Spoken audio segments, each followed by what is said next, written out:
Welcome. I'm Alfred Lambremont Webre, and it's a great privilege and honor to be here with Dr. Rima Laibow, who is the co-author of an extraordinary book called The General Speaks: Intimate Conversations with the Dead. Her husband, Major General Albert Stubblebine, U.S. Army deceased, his lifespan in body, February 6, 1930 to February 6, 2017. And this is a book that was published on 1 January 2020. And that, as I was saying, is a tour de force as myself being a scholar and student of the afterlife is a tour de force of the immediate afterlife. And so I'm going to just go ahead and ask Dr. Rima. This is a question that this is the first question that occurred to me. And that is that, does General Bert in the afterlife speak like General Bert in bodily life, or are they different personalities and focus? It's a very, very interesting question. Let me tell your listeners and your watchers how the communication proceeds so that I can answer that question most efficiently. How we got there, how we got to the point where the general and I are communicating on a daily basis is in fact part of the story, but we are.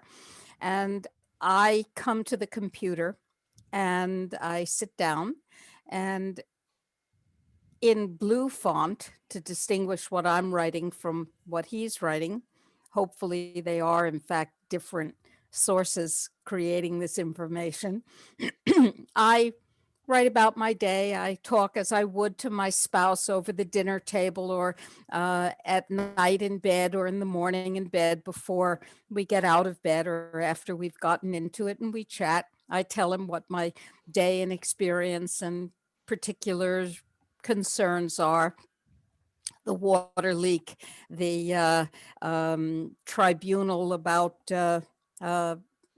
genocide, little things, big things.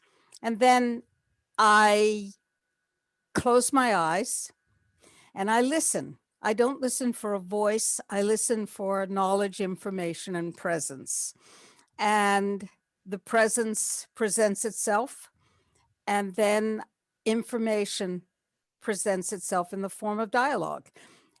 The linguistic syntax, phraseology, absolutely Bert, absolutely not me.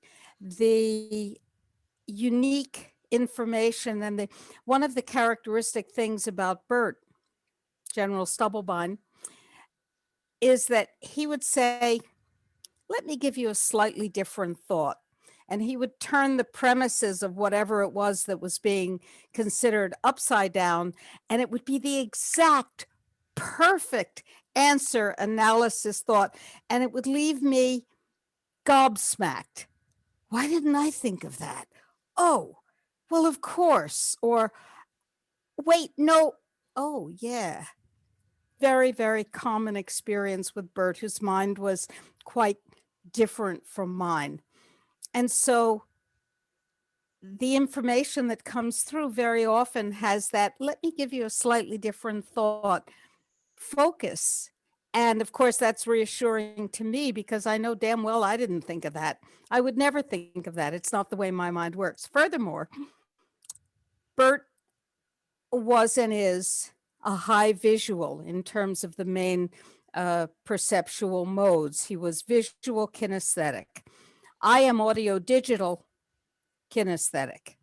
And so Bert's physical vision and his psychological vision is different from mine. Brighter, more vivid, more visually perceptive. For instance, when we moved somewhere into a new office or a new house, he would hang a picture because he's incredibly aesthetically sensitive. He would hang a picture somewhere. 3 weeks later, I'd be walking by and I'd say, "Oh, that looks really nice there. How long has that been there?" And he would quietly smile and say, 3 weeks. I had never noticed it because I'm not a visual processor. Well, Bert is a visual processor. When we share more than verbal information, I see the world as he sees it, but that's not part of my brain structure.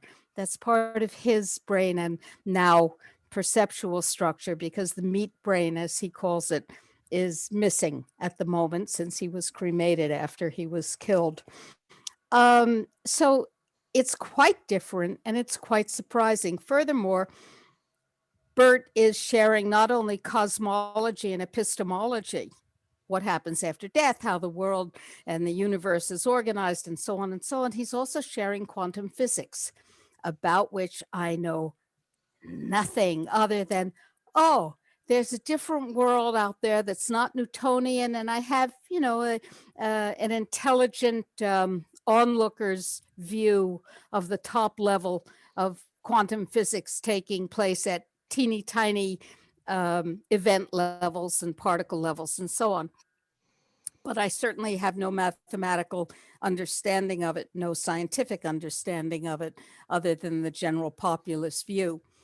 Bert asked, in order to carry out the task that is our mission, that we find what he called an Orpheus mechanic. Orpheus, as you remember, returned from the dead, returned from the bowels of hell after descending to hell to bring back his beloved who had died. Eurydice was her name.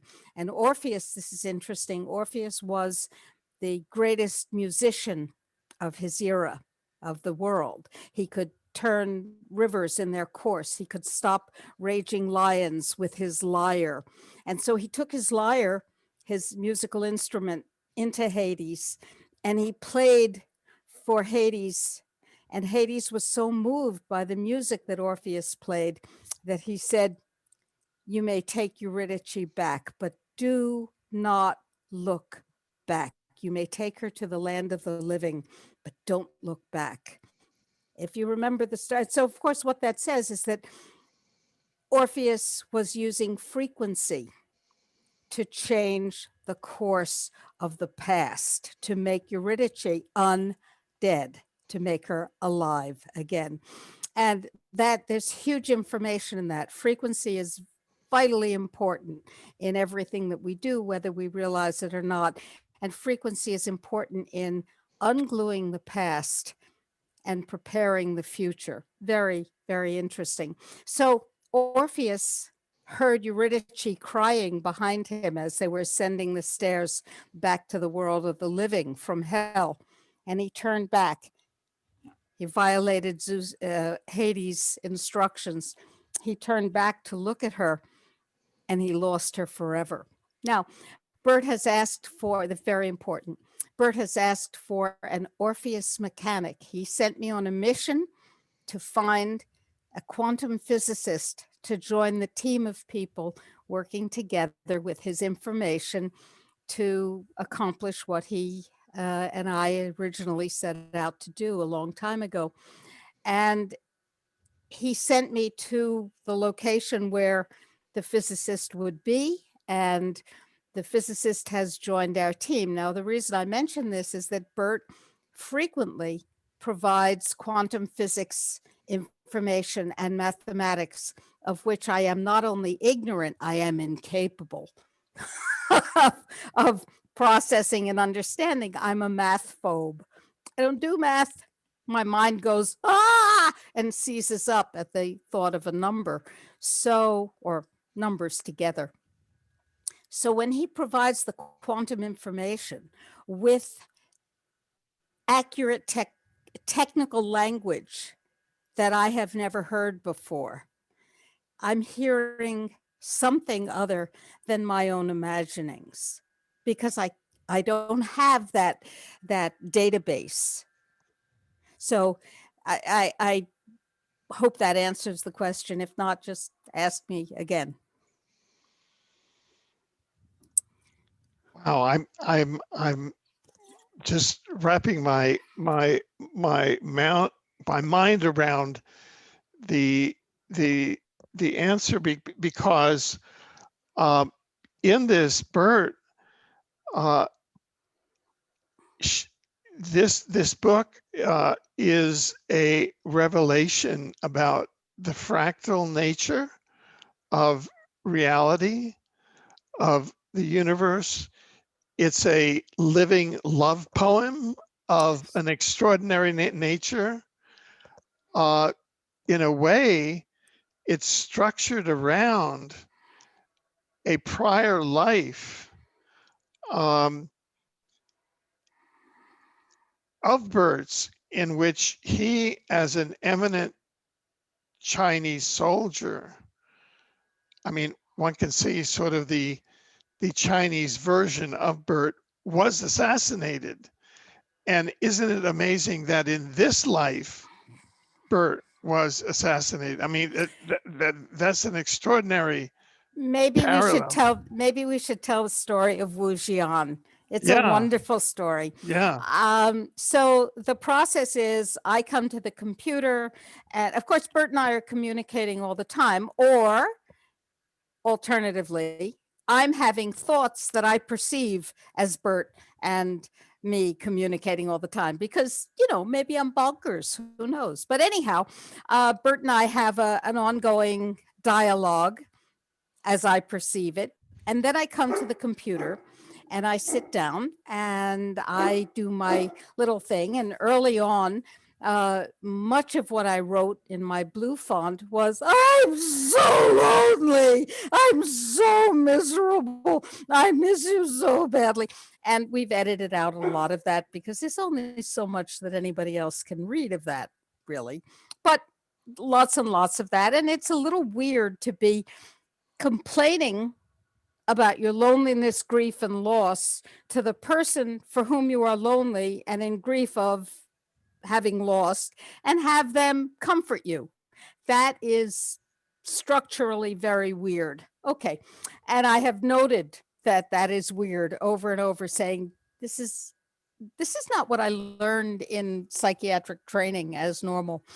So moving right along, I'm typing along, typing, Bert's typing, and he says something about he wants me to go to Xi'an. He wants me to go to the Terracotta armies that are buried in Xi'an, Xian, in China. He always wanted to see the Terracotta armies.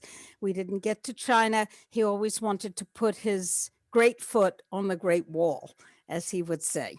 And Bert has always been a student of the great captains of military history, including the Chinese captains of war, like Napoleon and the emperors of China and so on. So I'm typing along, and he says that he wants me. Oh, he starts talking about Wuzian, W-U, and I put Z-I-O-N, Wuzian. I didn't know who Wuzian was.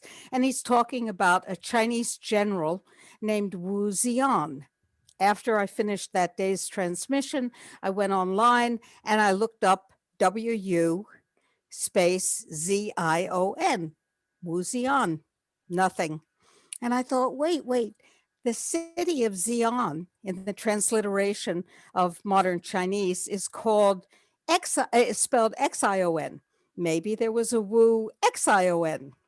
And I look it up, and there was a general who was the principal general of the first emperor of China 3,000 years ago, who pulled together the 7 warring principalities, the minor kingdoms that became the first China. And that emperor built the terracotta armies. He built the necropolis. He was batshit crazy because he ate mercury every day of his life in order to, as adult life, in order to live forever. And it drove him completely crazy.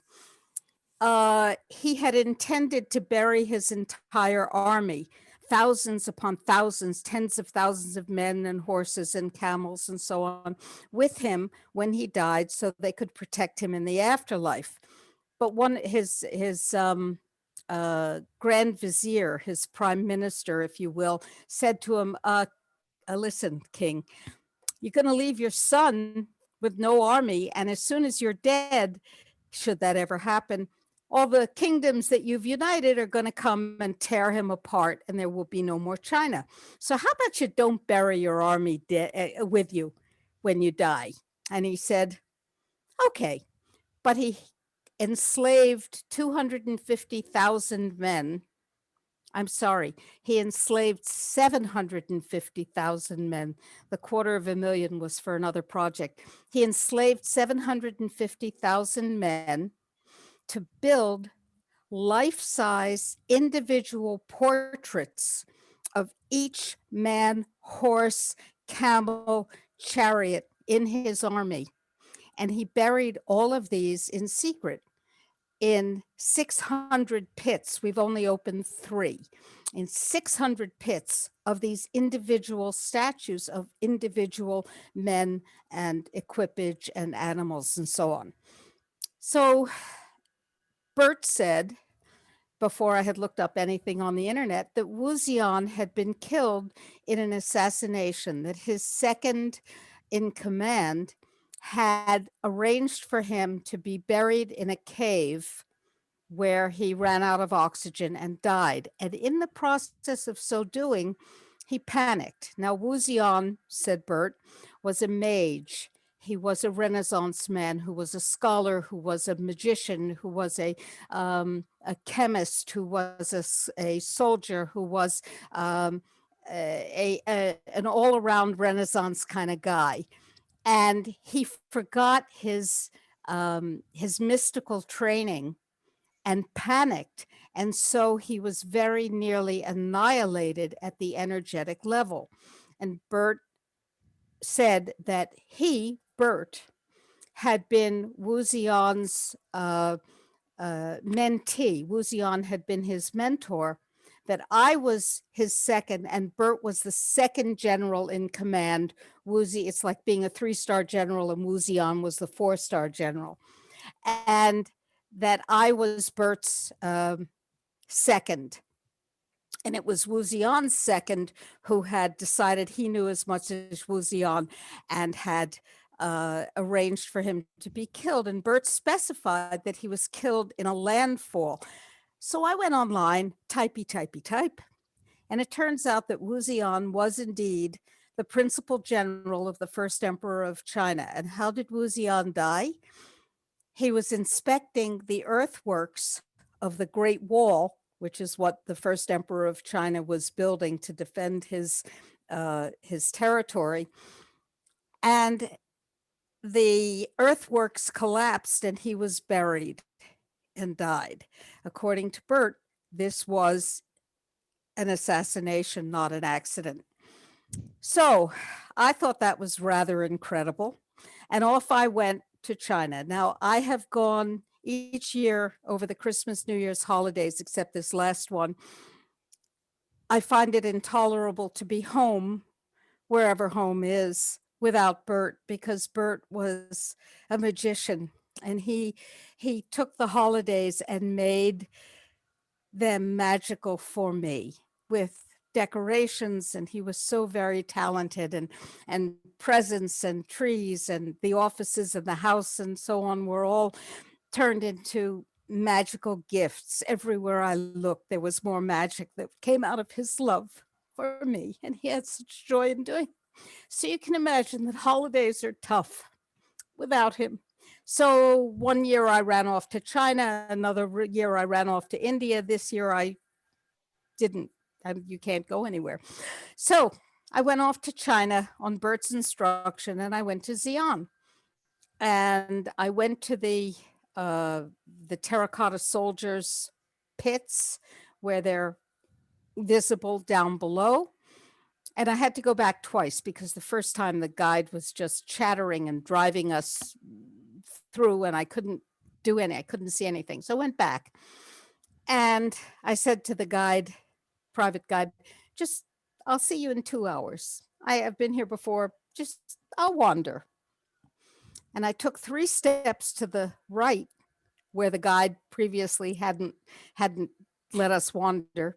And there was an image of Bert as a young cadet, the only Caucasian face. Remember, these are life sculptures, the only Caucasian face in the thousands of soldiers who have been on Earth, with the characteristic creasing and facial characteristics that Bert shows in his photograph as a cadet for the yearbook of West Point that he graduated from in 1952. It's the same face. And there he was, a young infantryman, and he's dressed in the infantry insignia. Bert had previously said in his transmission that he, who is now Bert, the Chinese soldier, had been an infantryman, and he had led a raid, and he had been selected for his daring and his cleverness in rescuing some of the emperor's men. And Wuzian took notice of him and mentored him and brought him up in the ranks and so on. Well, this young infantryman was indeed that. This obviously was before any of that took place. It was quite an extraordinary moment. And I have photographs showing the comparison of Bert as the cadet, as the Chinese infantryman, and as the general that he was. So that's a little piece of information with a lot of backstory, and a little bit of digging provided some at least circumstantial corroboration for what Bert had shared. Right. So this whole story is just so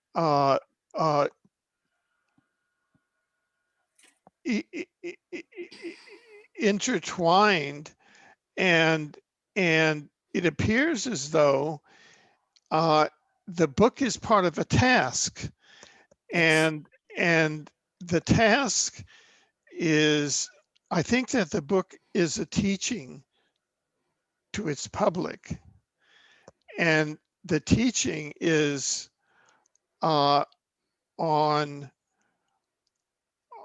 the deep nature of the eternity of the soul in a way, because the story, because both of you together, or Bert, goes back, and his task is to revive Wuxian. Well, his task is to revive Wuxian for a very specific purpose, Alfred. It's not just, oh, well, my teacher's in trouble, I'll go fix things up. Bert was very clear that he needed Wuxian as part of what he calls his horde. I said, your horde? What are you talking about? And by the way, Bert refers to me as his hard-headed mystic, because I am not so easily convinced by things. And I ask what he means, and I push him, and I question, and I frequently say, that sounds like shit to me. What are you talking about? So we have that kind of dialogue. I don't necessarily take what he says until I've pushed it and learn more about it.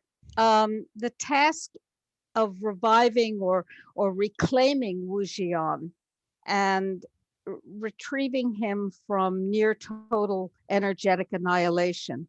And by the way, in Bert's quantum universe, the law that we all learned in school, that energy can neither be created nor destroyed, it can only be changed in its form, turns out not to be true. And Bert has talked extensively about the nature of energy. And our quantum physicist has said, Well, yes, that actually, yes, that makes sense. So Wuxian's vital soul energy, if you will, had been nearly extinguished. And Bert needed his great skills for his horde. Bert has assembled, according to this information, warriors, if you will, human, non-human, energetic beings for a particular task. And it's a very important task. The book really is, yes, it's a teaching, and there's a great deal of information there. It's also interesting from a fantasy point of view. Wow, this is a wild fantasy. Good read. Okay. But it's also something else. It's an invitation to the dance. Some few people will be spoken to by the information here, and they'll want more, and they'll ask more, and they'll choose, some of them, to participate in the mission, which has a capital M, for which Bert and I were originally given to one another in a fairly cataclysmic encounter in 1991, this time around in 1991. Right. Well, just to get down to things, here is, for example, I think one of the opening passages, just to give an example of Bert talking, and correct me if I'm wrong. And this is why I asked you if Bert in the afterlife speaks as Bert in Earth life. Okay, here we go. Quote, all dimensions are fictional. They are the epiphenomena of being in reality. You have to have something to stand on if you're going to take a walk. You have to have probability planes, fractal planes, infinitely intersecting and bifurcating and twining, if you are going to have free will. To do that, you have to have something to free will into another form or format, and all that requires artifice. It is only an artifice, love. It is not reality of the dimensional. And that means there is no dimension that is not created in service of the utility of having it. It is not basic to the nature of reality. Now, is this a different Bert than the Bert you knew when he was alive, or is this a Bert that is speaking and making sense of the dimension that he is in and communicating that to us in the in our living Earth dimension?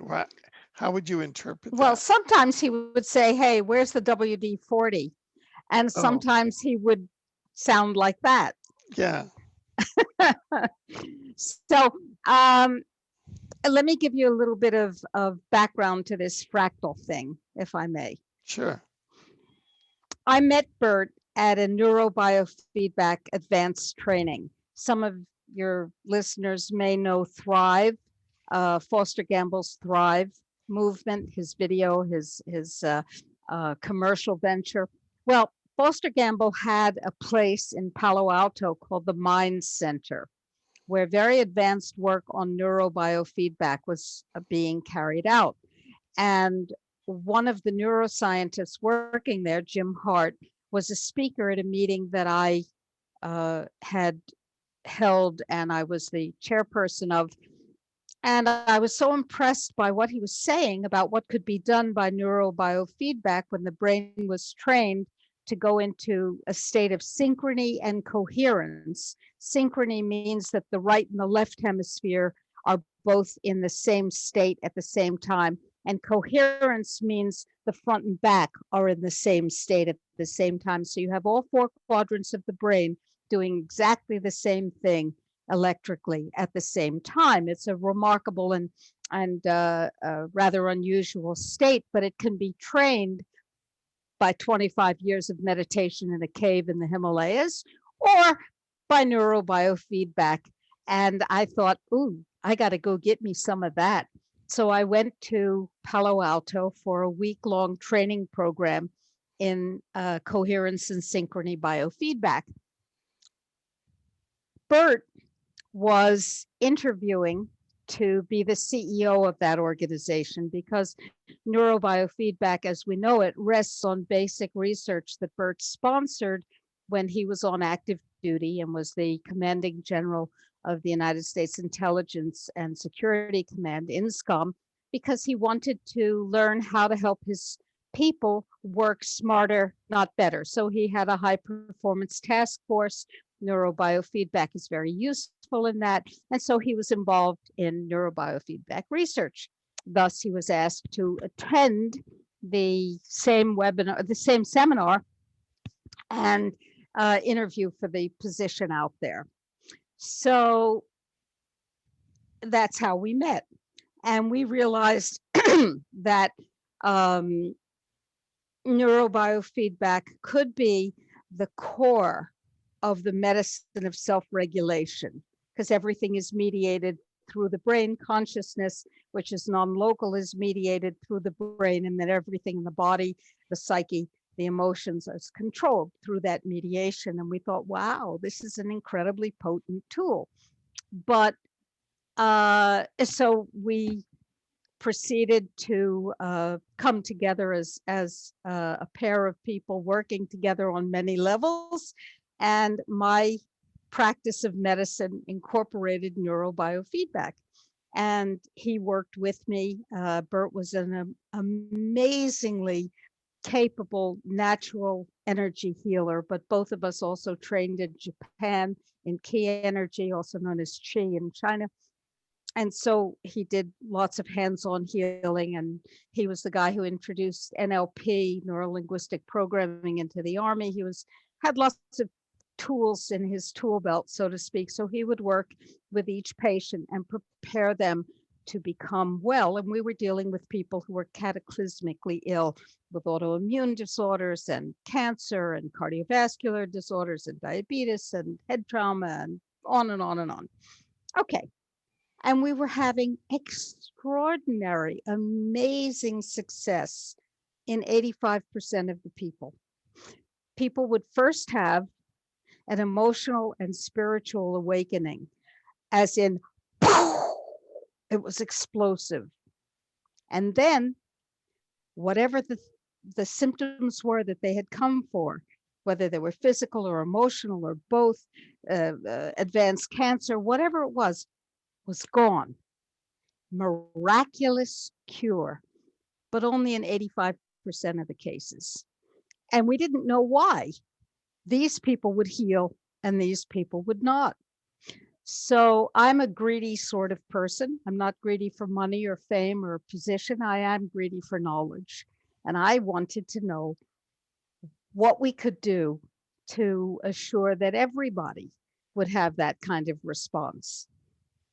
And I called a French friend who was a toxicologist, and also the chief scientist of the equivalent of the French USDA.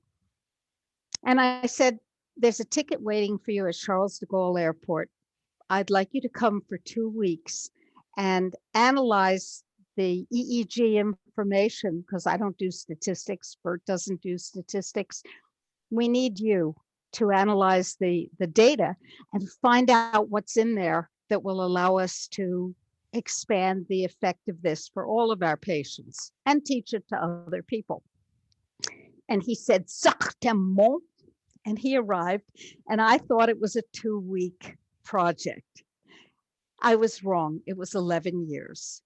Wow. By the end of 11 years, Michel Bounias, Bounias, Michel Bounias had published 50 papers, and he included my name and Bert's name as co-authors, which was terrifying because he transitioned from being a toxicologist to being one of the world's leading mathematical, theoretical mathematicians, because he developed the mathematics of consciousness.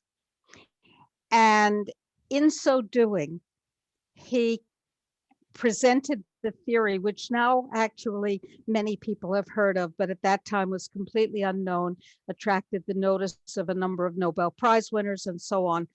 The theory is that a fractal line, many people are familiar with the patterns of fractals, but a fractal line has an interesting characteristic. All of the information present anywhere in that fractal is present everywhere. So it's self-replicating. It's anywhere you dig into it, you get the same information at every level of magnification, tiny to infinite. And so it turns out that mathematically, if you have a complex enough fractal, it goes from being a two-dimensional figure, a line, to being a multi-dimensional figure. And it might be 5.7398 dimensions or 6.9241 dimensions or 3.5762 dimensions. And I don't know what that means, but the mathematicians do. So you get dimensionality heaping up. And so instead of a fractal line, you now have a fractal plane with all the information resident everywhere on that plane.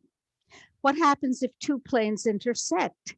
Now all the information, and if this is ringing bells that sound like Akashic records in your mind, you're on the right track. Now all the information in both fractal planes is resident in both of them. Okay, so this information and this information now reside fully on both planes. Now, suppose you have an infinite number of these fractal planes all intersecting. That means all of the information everywhere is resident, okay? Now it gets tricky. Your consciousness is somewhere. And your consciousness, let's call it you for the sake of ease of communication, you can choose whatever fractal you choose to be on in whatever probability bifurcation you would like. So you can hop from fractal. There's only one of you. This is not an infinite universe model. And if the model's correct, that's nice. If it's not, okay. But in this model, there's only one of you. And your consciousness moves from bifurcated plane to bifurcated plane. And there are an infinite number of bifurcations. But a little trickier yet, the bifurcations, or where you are, is not necessarily due only to your intentionality. Think about propaganda. You create intentionality in an entire populace, not necessarily a good intentionality. Could be a good one, could be a bad one. And that alters the probability flows, if you will, ribbons of bifurcated probability planes moving out infinitely. So Bert talks a lot about that. You're looking intently concentrated. Am I leaving you behind, or are you with me? No. I'm following exactly what you're saying, and this is a question that I have for you, and it's this. Well, actually, there are a number of questions, but what is Bert's ultimate intent? Where is he going with this? There are other books I know. I think that one is called My Greater Half or My Greater Self, and these are books written by where the husband died and he's on the other side and the wife is still here. But it's not like this. It's not with the intensity of this. And so my mind is all over the place.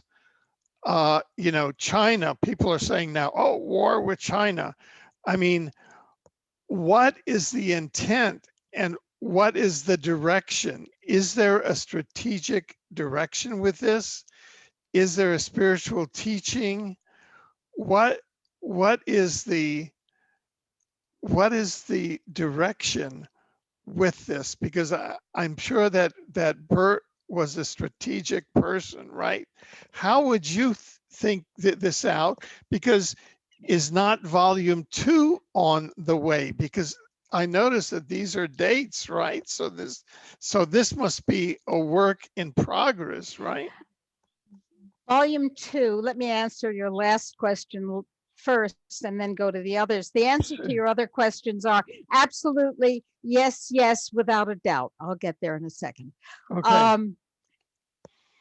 For people who are interested, rather than publish the book and then publish the next book and publish the next book, all of the transmissions, the ones to me, the ones to Ralph, the ones to Phil, the quantum physicist, are housed in a private blog, which is a searchable archive, so that people who are interested can visit the archive and follow whatever trail, whatever breadcrumbs they find interesting and useful. And yes, there is absolutely, most assuredly, a point and a purpose to this.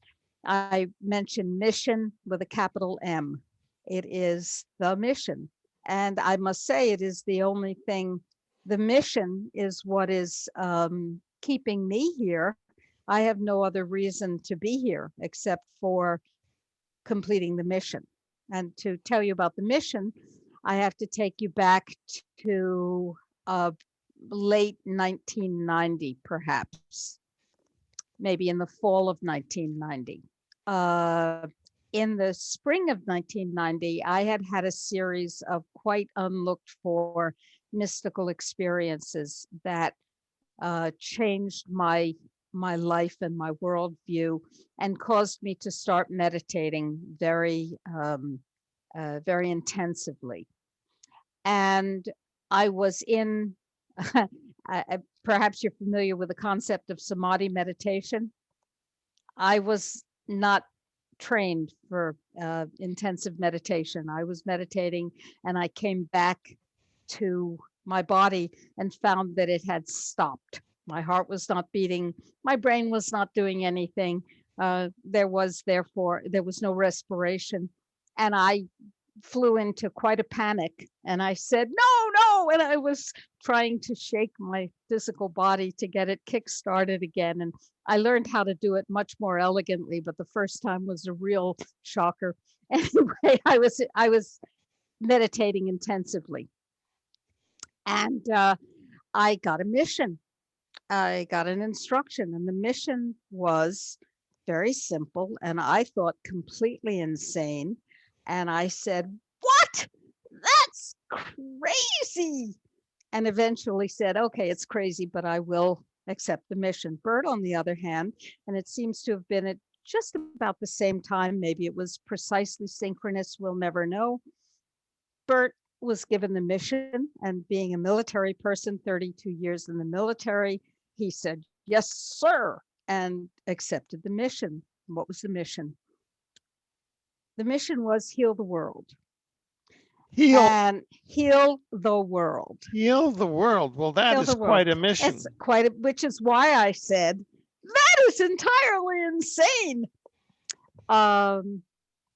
When we came together, cataclysmically, on April 28th, 1991, I had come to San Francisco Airport in order to make my way to Palo Alto for this neurobiofeedback week-long seminar that I talked about. I did not know anybody else who was there, and I was standing in the luggage area of the San Francisco Airport. I had just collected my 2 suitcases, and a guy walked in through the doors as far away in the luggage area as you could be from where I was standing. I left my 2 suitcases and I went running across the floor like Elvira Madigan in the airport.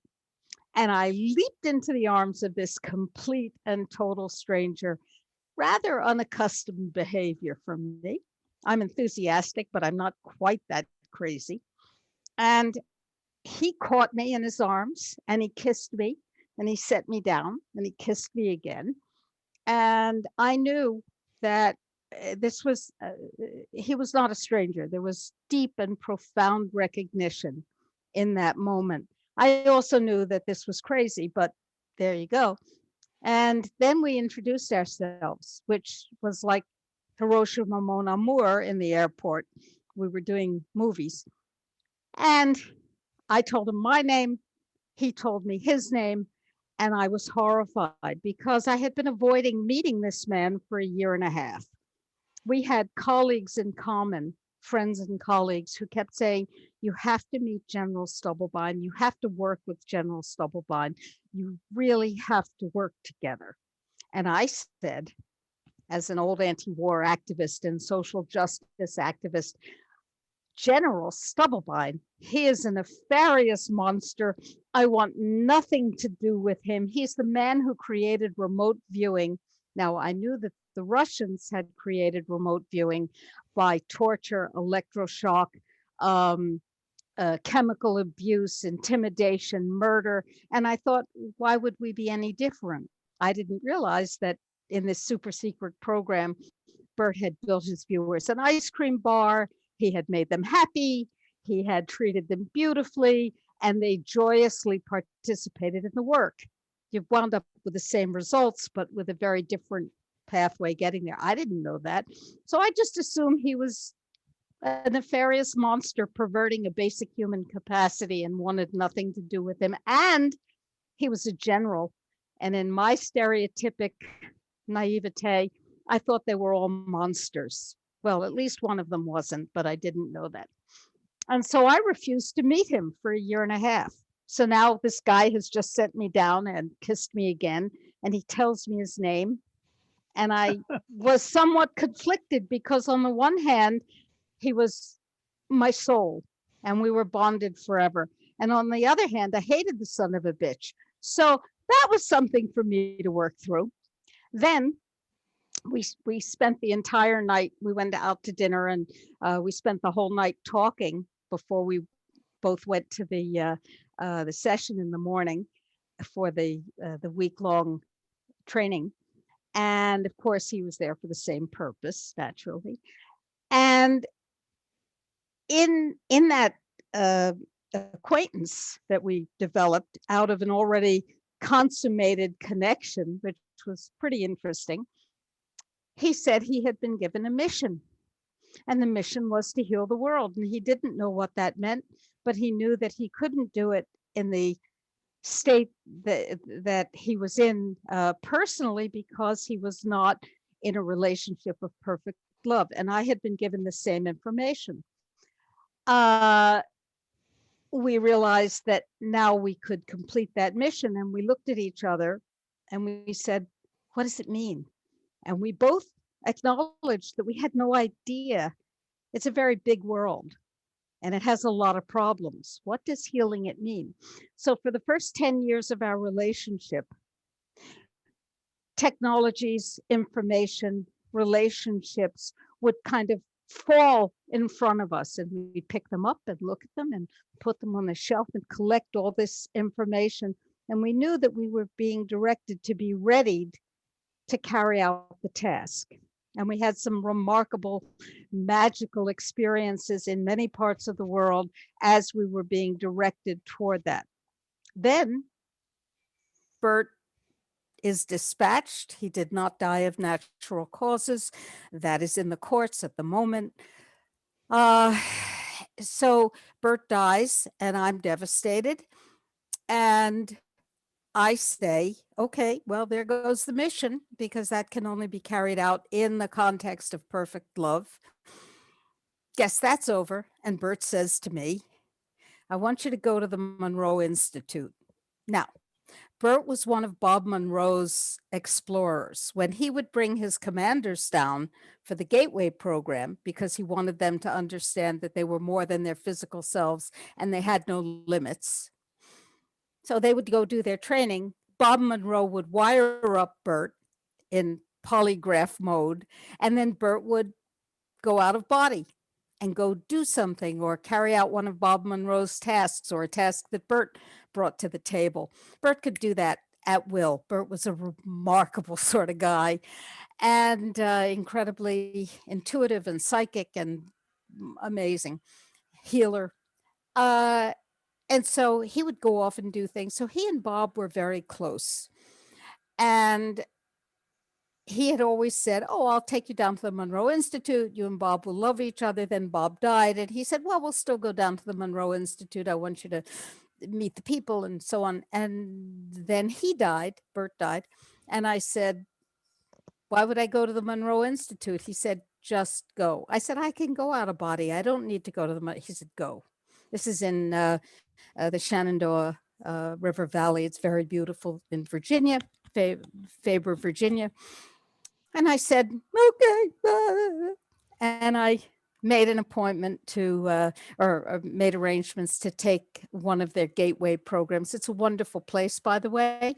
If you would like training in ways of reaching deeply inside yourself and out, the Monroe Institute's a lovely, lovely place to go. So I went to the Monroe Institute in June of the year that he died, 2017. And yeah, there was the out of body training, and there was a nice crowd of people and good food and pretty scenery. But what Bert sent me there for was to have an apotheosis. And I did. I realized that the way to heal the world, and this is the mission, the way to heal the world is to open a connection, a portal, if you will, to a world system, which is far larger than just the mud ball of a world, to a world system based on different premises. The premises of this world system are flawed. Thus, we have the world system that we do. We have the problems, we have the issues, we have the corruption, we have what Bert calls the oppositional forces that he talks about in this book and ongoingly. That's not necessary, however. And so, in order to open the portal and transit to another world system, certain things have to be done. Thus, the quantum physicist, thus the instruction manual that I have downloaded the first part of, presumably from Bert, and that Phil, the quantum physicist, is now in the process of downloading the next part of, and the mathematics to go with it for the energy alteration that has to happen in order for this to be achieved. And it is entirely possible that this is totally delusional, and that it is a widow's desperate attempt not to accept the finality of death. Could be. I don't think that's the case, and I keep looking for verification and objective substantiation as to whether that is or is not the case. And since other people are getting corroborating information, and we have photographs and this and that and the other thing, it looks like it's probably at least real enough to bank on, so to speak. And so I do. Some people find this compelling. Other people find it, a reason to suggest I take medication. However that might be, the fact is that the mission is to create the energetic and probability reality that allows the portal to open. And then, interestingly, the portal to be not only closed, but unmade, so that no connection exists, lest these oppositional forces also transit. Interesting. And fairly complex, actually. So there's a great deal of information. And I think the reason that Bert, he didn't say this, I'm guessing, that the reason that he just wanted that first part, that is the book, The General Speaks, published, was so that people who are intrigued, appealed to, spoken to by this information can then go and search out what they need to find in the rest of the vast amount of information on many, many subjects, including what happens when you die.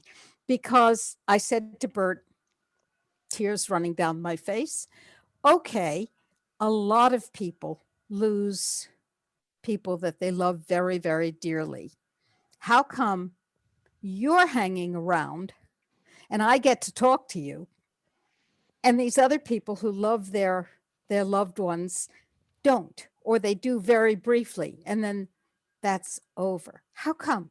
And so he's spoken a great, great deal about the epistemology of what happens after death. What is death? And has made the point repeatedly that there's a lot less difference than I have assumed, than most of us assume, between what we call life and what we call death. They're really much more similar conditions, which is an interesting reality too.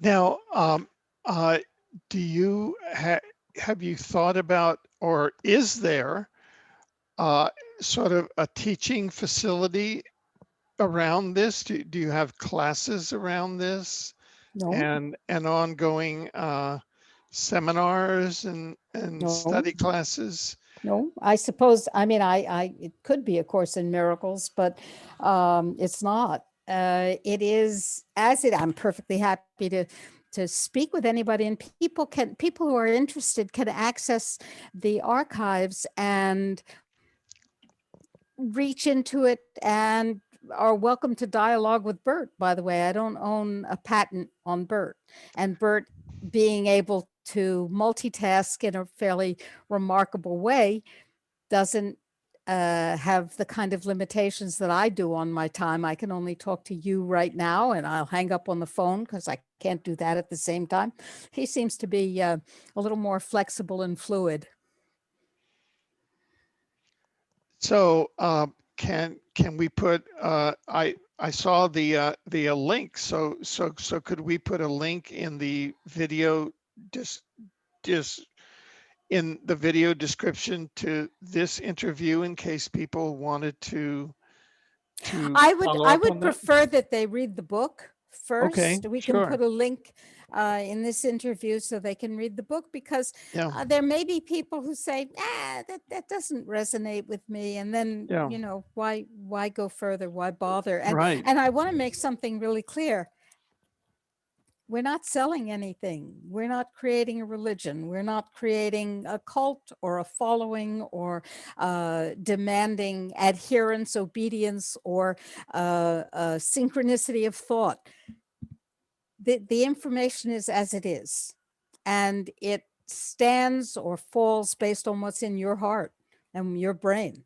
So, there's no requirement to do anything or believe anything or be anything to interact with the information. If it appeals, it does. If it doesn't, it doesn't. And I think that's very important. That's very straightforward and very understandable, and at the same time, it's staggering. Why? No, that simultaneously it's very simple and it's understanding, Oh. and at the same time it's staggering to be interacting with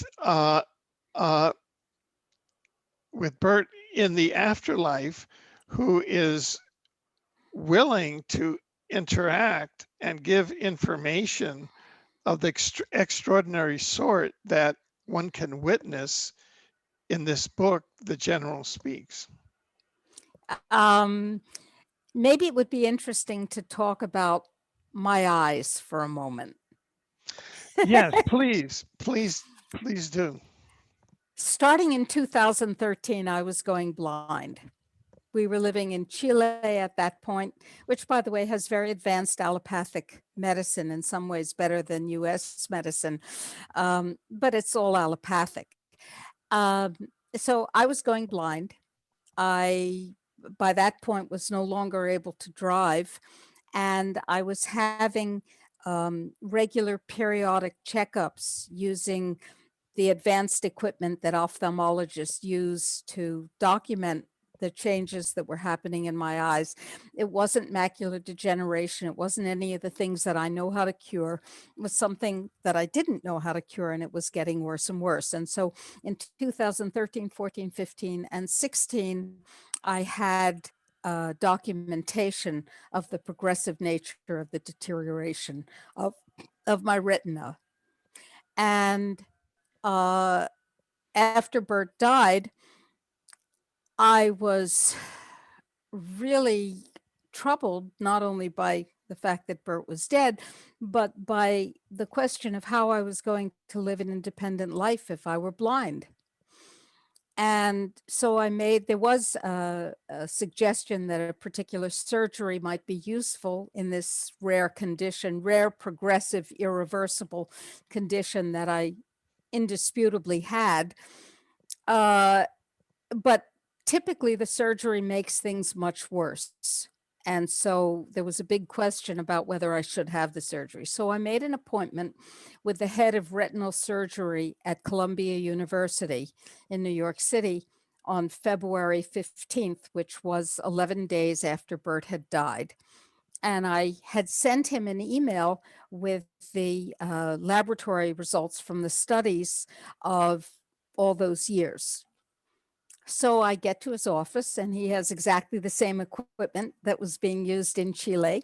And he performs, or his technician performs the same, it's an ocular CAT scan without radiation. He performed the same test, and eventually I wound up in his consulting office. And he's a nice young man and very skillful. And he says to me, "So, why are you here?" And I said, "Well, I have blah, blah, blah. And I'm wondering whether you recommend the surgery or whether you think that it would be a poor decision." And he looked at me quizzically and he said, "You're a doctor, right?" And I said, "Right." And he said, "Well," and he spun the computer display around and he said, "These are your retinas. You have the retinas of a healthy 30-year-old woman. Why are you here?" And I said, "You didn't get my email, did you?" He said, "Nope." I said, "Well, give me your private email. And when I get home, I will send you the tests." I said, "You don't see anything there." He said, "Nope. Healthy retinas, much younger than you are." I said, "Okay, thank you." I went home. I sent him the scans that I had had over those years. And I have an email from him saying, "You're right. You did have such and so. It's progressive. It's irreversible. You don't have it now. I have no idea why. Good luck." And I knew as I left the doctor's office, and I was crying copiously, I knew that Bert had made sure, Bert was an amazing healer. And I knew that he had made sure that I could live independently on the physical level. That was his first interventional documented miracle. Then in April of 2018, March of 2018, Bert had been saying in his transmissions that I was recording, "We are one, we are one, we are one, we are one," in lots of different contexts. And I grew irritated, hard-headed mystic that I am. And I wrote, "Well, that's all very poetic. But what does that mean, Bert? We are one. Question mark, exclamation point, question mark, exclamation point." I was quite irritated. That's vague. Don't give me vague stuff, Bert. And so the next morning when I got up to brush my teeth, I was looking in the mirror and I discovered that my eyes, which had been brown, prominently brown, as recorded on my driver's licenses and so on, were now the color of Bert's eyes, hazel, with gold rays coming out of the pupillary opening. And I said, "Oh, I get it. We are one. Bert and I share a great deal, including at this point, my body. And as it happened, I had an appointment with an ophthalmologist because I needed new glasses at that point. And I said to the ophthalmologist, who was very arrogant, kind of robotic young man, different ophthalmologist, I said to him, by the way, what color are my eyes? And he looked at me kind of disdainfully and he said, they're hazel. Of course. Why are you asking? I said, is it possible for eyes to change color overnight without underlying pathology that costs the vision of the person whose eyes change color overnight within 24 hours, which can happen? But he said, no, of course not. Eyes don't change color. It's genetic. You're a doctor. Why are you asking me that? I said, I don't know. And I went away laughing. And I said to Bert, how does that work? Eye color is genetic. Your eyes are hazel with gold. My eyes are brown, but now they're hazel. He said, I said, did you change my DNA? And he said, no, of course not. I said, well, what did you do? He said, I changed the energy input to your DNA. That was interesting. We've had some conversation about just what the hell that means. There's, this goes on and on and on. There's just so much information, and he answers so gladly and so generously. So, and my eyes have remained hazel, but they get darker brown. And I look in the mirror and I say, my eyes are darkening, do something. And instantly they're hazel again. Because apparently you have to feed the energy in to keep that energetic signature this way rather than that way. Isn't that interesting? Yes, yes. Now, yes. So this is at a very low key level. I mean, you're keeping all of this at such a low key level, i.e. it's not at the, at the new age guru, look at this miracle center. This is a center.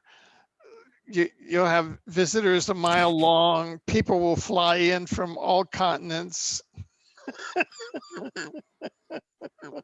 No, thank you. Now, let me interject something. Yeah. I loathe gurus, and I will be damned if I will become one. Ugh. Well, let me ask you this. With regard on that general index, what are some of the subjects? What are some of the other subjects that General Bert covers? Bert talks about, we mentioned what happens when you die, what happens to the soul.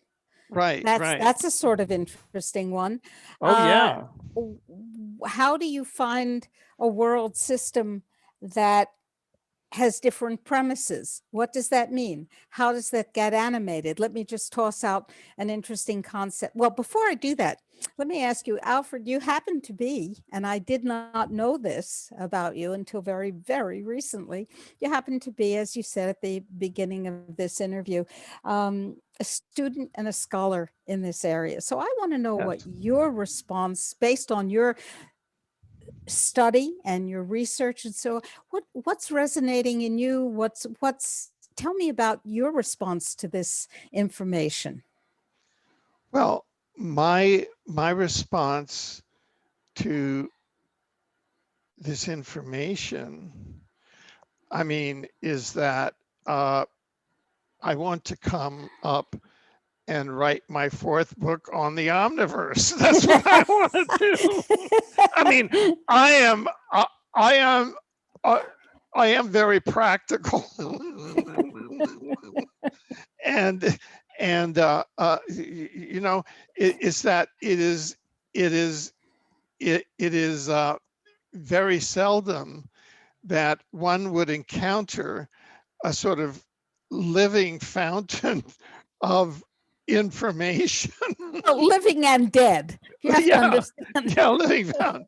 So that is sort of where I'm at, because uh, uh, it is getting sources of verifiable uh, uh, evidentiary sources about the afterlife, and then cons- con- constructing models and being, that is the essence. So uh, I am ready to uh, you know uh, sit there and begin engaging, and and so my question was sort of an exploratory question to see whether or not the material went beyond Wuxian Oh and yeah, beyond other subjects. way beyond, Yeah, way beyond.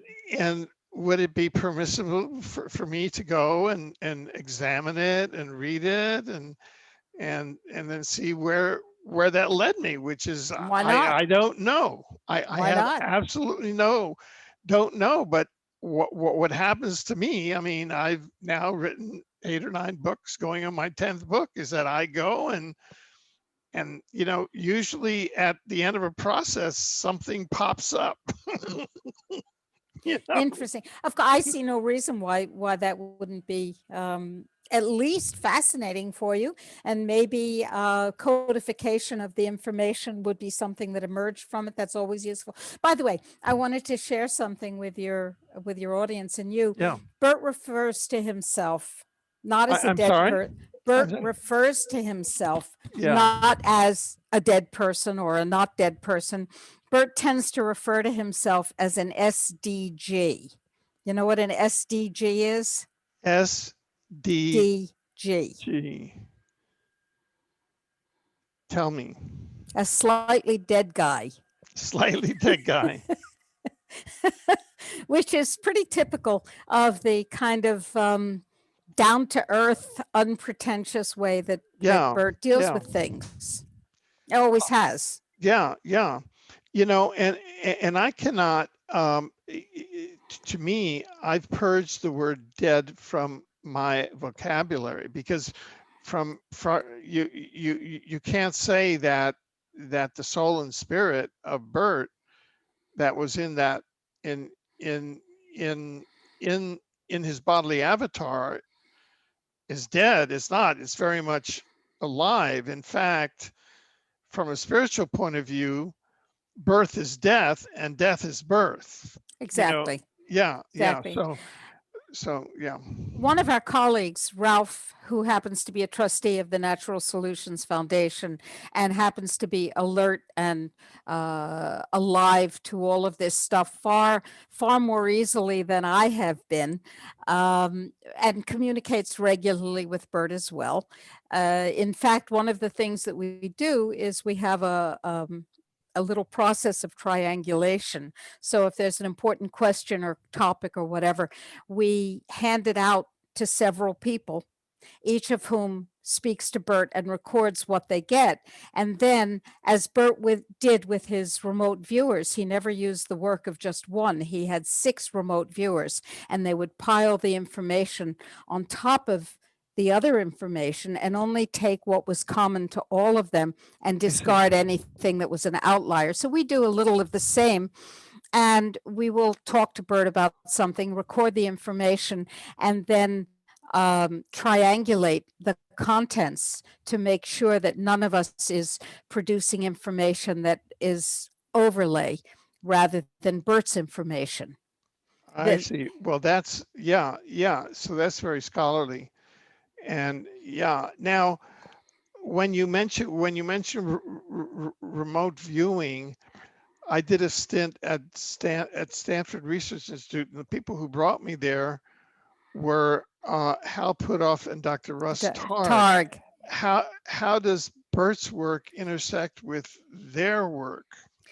Bert was the guy who commissioned SRI to work on remote viewing. Bert Oh, retired from the military in 1984. It oh, was his idea to use remote viewing as a military intelligence gathering tool. But in order to do that, he had to know A, whether it worked, A, whether it was real, B, whether it could be used in a reliable fashion, C, whether it could be trained, D, what the limits of it were. And so he commissioned Ingo Swann to develop the training protocol once the research at SRI with Ed May and Putoff and Targ and the others had confirmed that there was a reliable, repeatable, verifiable information source available. The oh, reason he created the program is so interesting. Of course, this was super secret, and I didn't know Bert, and I would have spat on him at the time if I had known him. But he was doing his thing as an active intelligence officer. He developed a process called bibliometrics.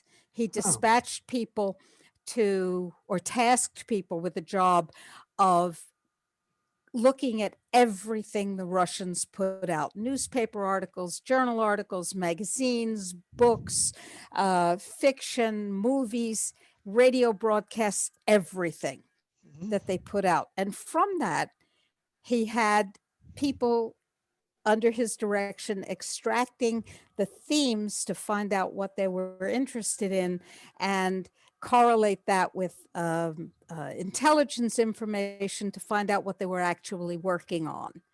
And so he used that tool, and he determined that they must have a program of psychic information gathering, even though it was super secret. And they Hmm. did. And so he said, well, if they're doing that, we better do that too. Because if you remember, we were in the middle of the Cold War, and Bert was one of the Wow, primary architects of intelligence in the Cold War worldwide. And so, wow, yeah, it was a Cold War tool. wow, And yeah, and eventually I put together a team of Russian remote viewers after Perestroika and Bert's remote viewers in an open panel, which I must say was attended by quite a lot of CIA guys who paid full admission to the conference that I was running, which was helpful. Anyhow, I put them together, and they talked openly about how they were trained and how they were tasked and how they were targeted and what it was like, and what their personal experiences were and successes and failures. That was pretty cool.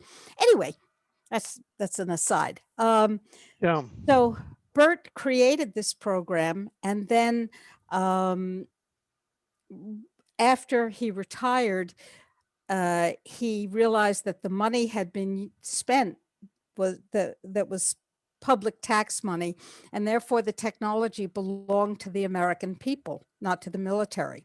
So he created a company to use on a contract basis and to teach remote viewing, which subsequently, unfortunately, he separated himself from because not everybody stays on the straight and narrow. So he dissociated himself from SciTech, but he was the originator and founder of non-military structured remote viewing, hmm. which is pretty cool.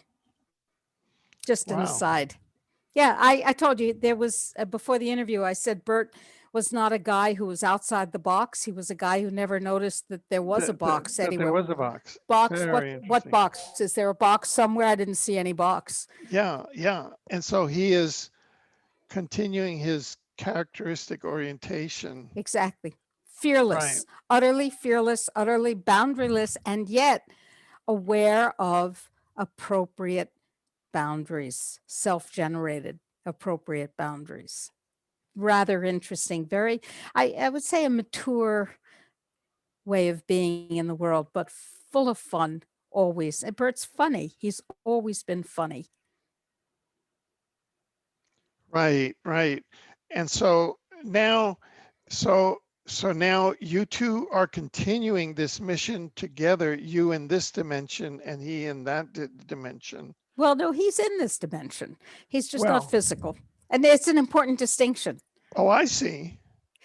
Oh, so he is in upper 5D then. It's just not physical. Upper 5D is a very limited concept. Oh, well, tell me more.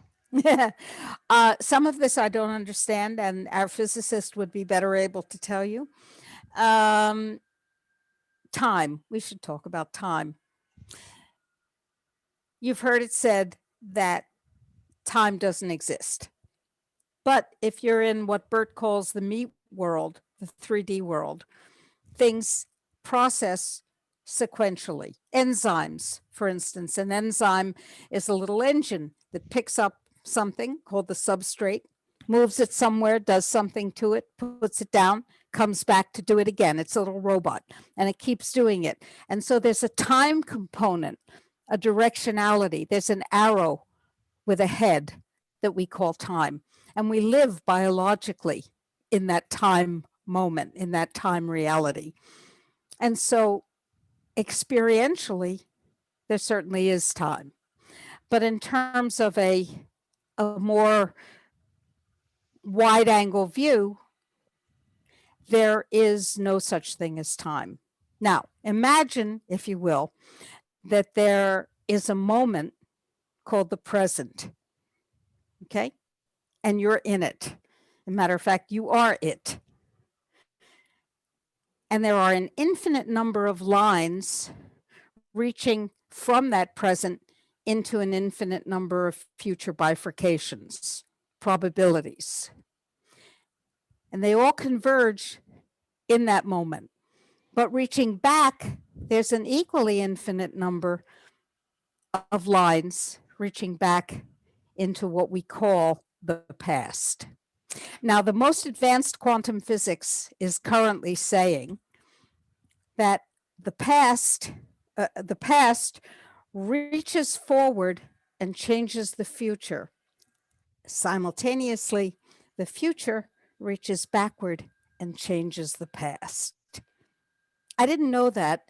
I went to our physicist, Phil, and showed him what Bert had said, which was, my battery is running low. That means my computer has come unplugged. Let me plug it. There we go. The plug just came out. Bert had said that the past changes the future and the future changes the past. And when Phil, our physicist, read that, he said, you know, that's very interesting because at the leading edge of quantum physics now, there is theoretical indication that that is precisely what is happening. And indeed, it is. So if we move from one bifurcation of probability to another continually, endlessly, and if we have some choices about where we go, and if time and future and past are continually interacting and changing one another, we live in a very different world than 3D, 5D is commonly understood. And it means that we can not only change the past, we can change the future through intentionality. And in his whole life, Bert lectured and taught about intentionality. He healed through intentionality. He manifested through intentionality, and he did so consciously and tried to teach others to do it. Well, it turns out that he was on the right information flow because of his high intuitive acumen. And so you asked, is he speaking now the way he spoke then? Yeah, and he's saying in many ways the same things that he was saying that he knew intuitively, that he knew through the agency of being in touch with a wider awareness than many of us are. I'm not sure I answered your question. This is an ongoing answer. I mean, it seems to me that any question that I ask is answered. So, well,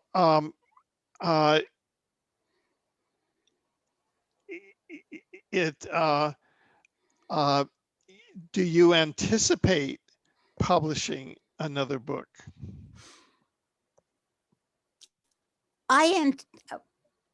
Maybe. I anticipate, I mean, we can ask Bert. I anticipate people coming toward this work and saying, gee, that's interesting. I'd like to know more, or can I have access to the archives? Here's why, because you ready for some strangeness as opposed to everything we've already been talking about? Why not? Sure. Why not? Let's go Let's weird, really shall go we? for it. Yeah. Okay. Bert appears to be that what Bert says and what the evidence suggests is that Bert's on his way back. And that physically, as in physically. Oh, my dog thinks someone knocked at the door. No one knocked at the door. It's okay, baby. So, okay, he'll stop in a moment. It's okay. Good boy. Come back.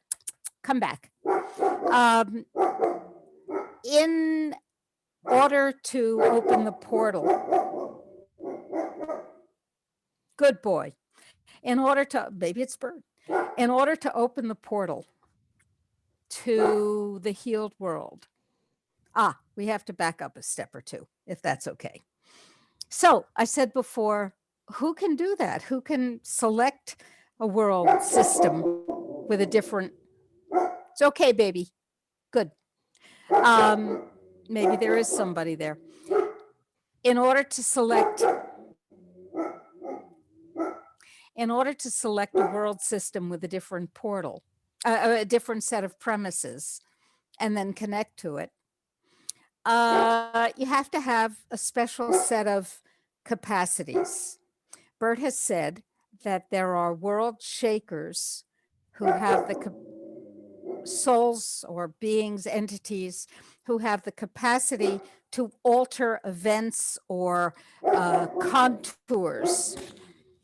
Excuse me. Timber, come here, baby. Timber, come here. Good boy. Come, lie down. Good boy, lie down. Down. Good boy, down. Good boy. Okay. In order to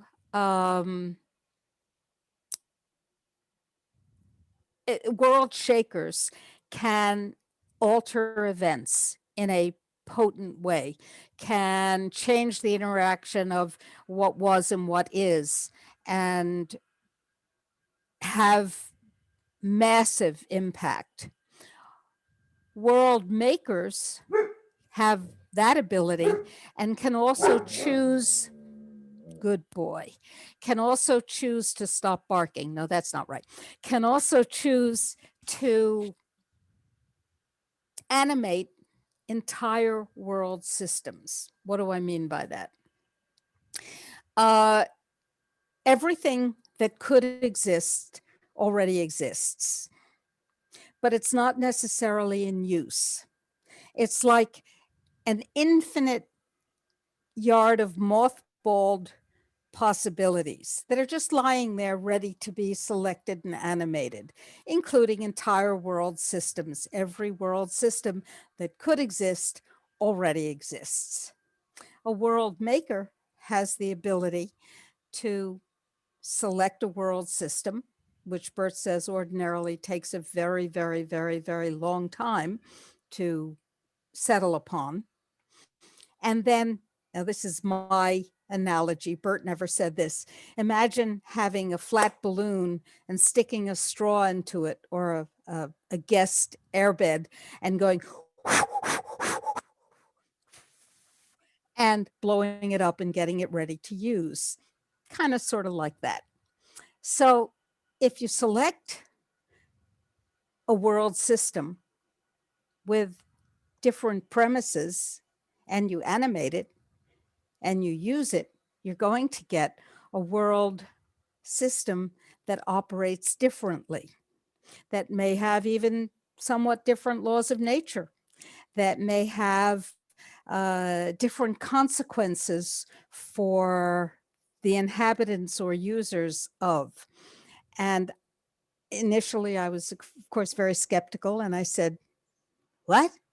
What are you talking about? And then there's been a lot of discussion of that, of all of the consequences and issues that have arisen in a long discussion about that. And I said, well, how do you pick one? And he said some interesting things. He said that the particular system, world system that he has chosen and has animated because of the nature of its premises has an address.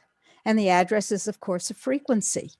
And the frequency, so this was last winter, and I was typing at the keyboard, and I'm in Tucson, and Tucson has what they laughingly call a winter. It's not what people in the Northwest and the Midwest call a winter, but in the Northeast and Midwest call a winter, but it gets chilly. So I was cold, and I said, I'll be right back. And I went and I got a sweater or a blanket or something and wrapped it around myself.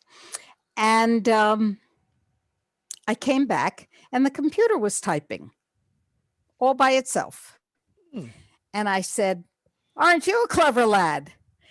Because, but I don't understand, because what was on the computer was 548 point, and then rows and rows and rows and rows and rows and rows of the number 8.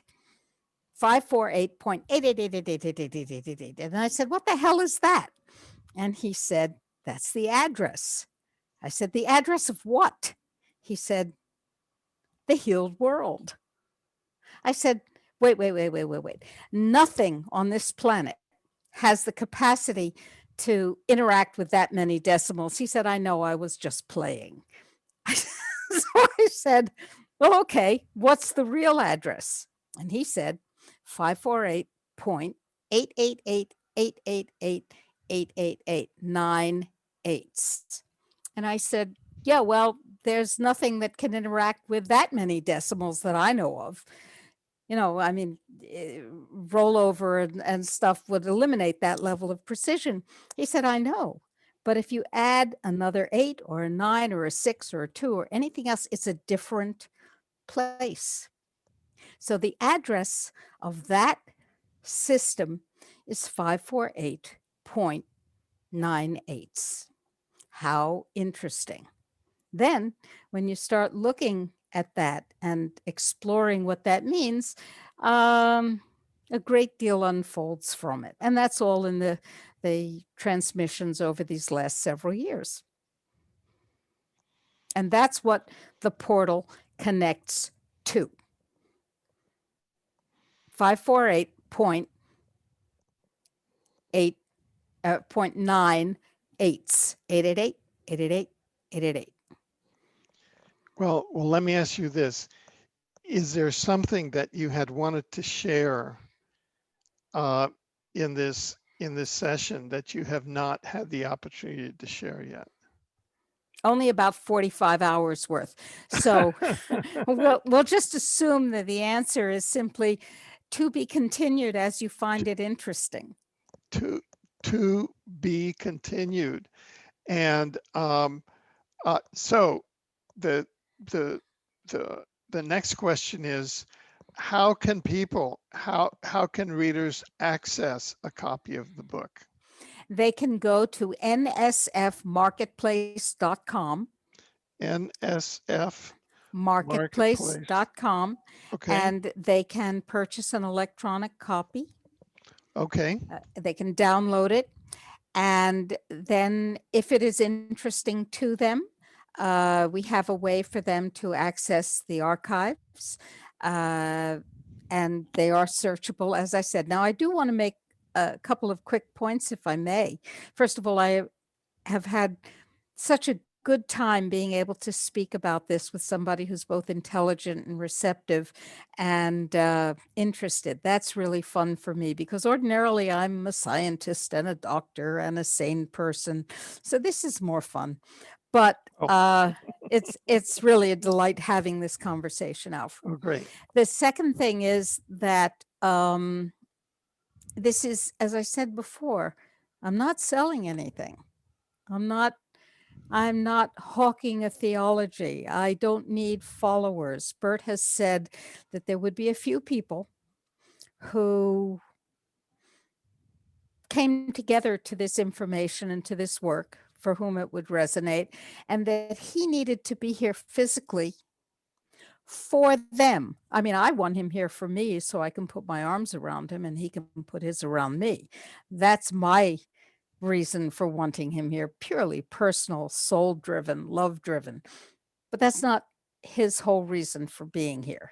And he has been here physically. I mean, he's been visible and solid on occasion. He just hasn't. So this is when he can materialize. Yeah, durably. Durably. Okay. Yes.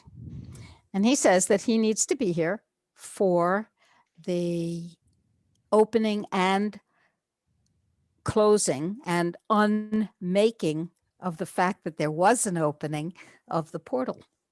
And the portal is a physical structure. Bert asked me to acquire 4 Russian pyramids to nest. I have a 7-foot Russian pyramid and a 6-foot Russian pyramid across a particular line are 2 more Russian pyramids, and there's a very discernible and obvious energy system created thereby that's part of this. And there are frequencies that are involved and so on. So he feels that it's important for him to be here physically, visible to others, interactive with others, in order to accomplish this next phase of the mission, to connect the 2 worlds and then disconnect them. 2 world systems, not worlds, world systems. Wow. And it goes on and on and on and on. Is there anything else I didn't say? Oh, nothing. Whoa. Well, I am going to do two things after the broadcast. I'm going to contact you and say, how can I sign up for the portal, number 1, because I've now read the book and I'm definitely interested. And number 2, I'm going to send you please a copy. Would you prefer an electronic copy or a softcover copy of this?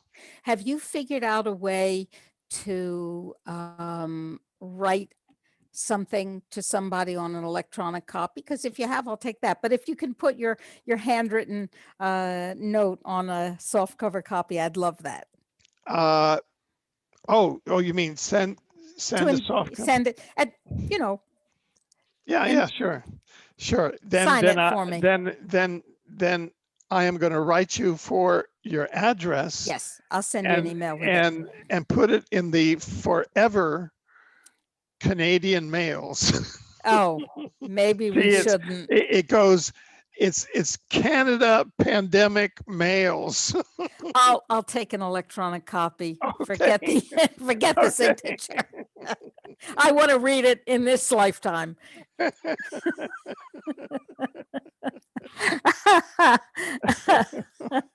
You can write an endorsement and scan it to me. Okay, well, that's funny. Thank you so much. This is amazing. I had absolutely no concept before that this portal was going to open, and it is totally awesome. So thank you. Thank you. And thank General Bert. Thank you so much. What a delight. Excellent. Very good.